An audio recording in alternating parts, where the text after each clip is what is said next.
Welcome to the Salmon Runs YouTube. Enjoy the video. You start by confirming the basics fast. Check that your iPhone has a stable Wi-Fi or cellular connection and that iOS is current.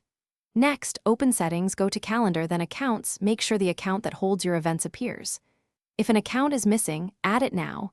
If it's present, toggle the account off and on to force a refresh.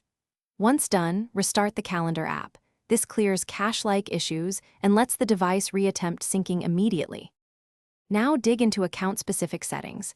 Go to Settings, right arrow Passwords and Accounts, and re-enter credentials to eliminate auth failures. This often fixes silent sync stops. Make sure the calendar's toggle is on for each account, and set fetch to push or a short interval like 15 minutes so updates arrive promptly. Also, check your default calendar and time zone override in calendar settings. Mismatches cause events to appear missing. After adjusting these, force a sync by finally, if earlier steps fail, remove and re-add the offending account. Export or note any local, unsynced events first, because removal can delete them.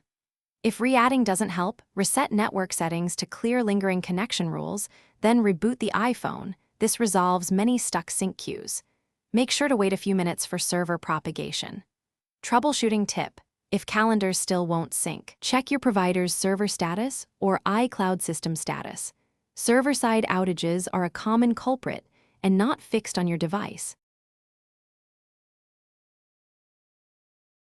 Thanks for watching. Consider subscribing if we helped you.